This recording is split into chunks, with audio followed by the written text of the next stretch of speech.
Mbak. Selamat sore. Dengan Mbak siapa? Saya Mbak Dewi. Oh ya, perkenalkan Mbak, saya Bidan Parni. Ada yang bisa saya bantu sebelumnya? Ini saya mau tanya tentang metode kontrasepsi biar aman dan tidak hamil. Oh ya Mbak, saya di sini akan jelaskan sedikit ya Mbak tentang metode suhu basal tubuh, yaitu metode kontrasepsi yang dilakukan dengan pengukuran suhu tubuh untuk mengetahui suhu basal tubuh yang dapat menentukan masa ovulasi. Nah, suhu tubuh basal adalah suhu tubuh sebelum ada aktivitas apapun, biasanya diambil pada saat bangun tidur dan sebelum beraktivitas. Ya Mbak. Nah, di sini saya akan jelaskan lagi tentang efektivitas metode suhu basal tubuh. Nah, ini adalah metode suhu basal tubuh cukup baik dengan angka kegagalan 0,3 sampai 6,6 kehamilan pada 100 wanita per tahunnya. Nah, lebih efektif apabila dikombinasikan dengan metode kontrasepsi lainnya seperti kondom, spermisida maupun metode kalender atau pantangan berkala ya Mbak.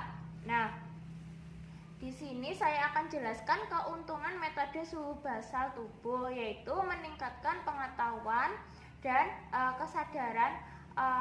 kesadaran pasangan terhadap masa subur, membantu wanita yang mengalami siklus tidak teratur dengan cara mendeteksikan ovulasi, dapat membantu penunjukan perubahan tubuh lainnya selain lendir serviks berada dalam kendali wanita, dapat digunakan untuk mencegah atau meningkatkan kehamilan.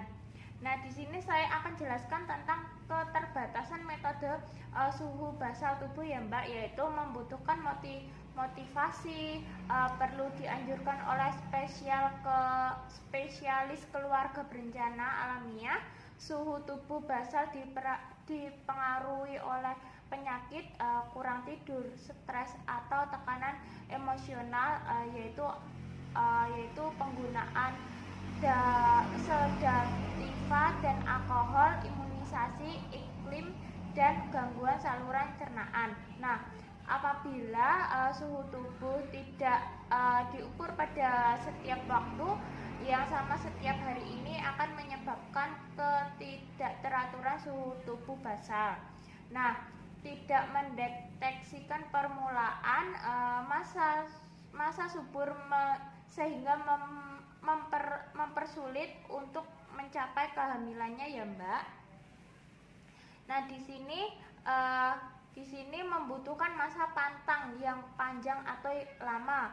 Terus saya di sini akan menjelaskan teknik pengukuran metode suhu basal tubuh ya Mbak. Nah, ini adalah alatnya ya Mbak, alatnya. Nah, ini adalah umumnya digunakan untuk termometer khusus yang kalibrasi yang diperbesar, atau jika tidak tersedia gunakan termometer merkuri atau termometer elektronik sedikit kurang akurat ya Mbak. Waktu pengukurannya pada saat yang sama setiap pagi setelah tidur nyenyak sekitar 3-5 jam serta masih dalam keadaan istirahat mutlak ya Mbak. Pengukuran suhu tubuh melalui oral selama 3 menit, rektal dan vaginal selama 1 menit ya Mbak. Nah, di sini pengukuran suhu tubuh melalui oral selama 3 menit. Pengukuran suhu tubuh basal harus dilakukan dan dicatat tiap harinya. Gunakan catatan suhu pada kartu tersebut untuk 10 hari dari siklus haid untuk menentukan suhu tinggi dari suhu normal dan rendahnya ya Mbak. Terus dalam pola tertentu tanpa kondisi di luar normal atau biasa, apabila setiap suhu tinggi yang disebabkan oleh demam atau gangguan lainnya. Nah, di sini adalah di sini ya Mbak, ini alatnya. Nah, ini tarik. Nah, ini tarik pada garis 0,05 derajat sampai 0,1 derajat di atas suhu ya Mbak, tertinggi dari suhu 10 hari tersebut. Terus garis ini melindungi atau garis suhu.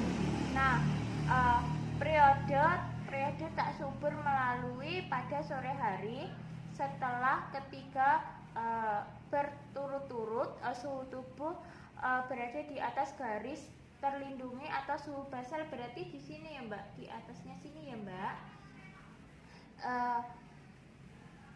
Terus hari pantangan senggama dilakukan sejak hari pertama haid hingga sore.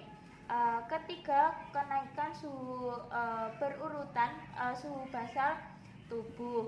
Nah, masa pantangan untuk senggama pada metode suhu basal tubuh lebih panjang dari metode ovulasi bilik ya Mbak.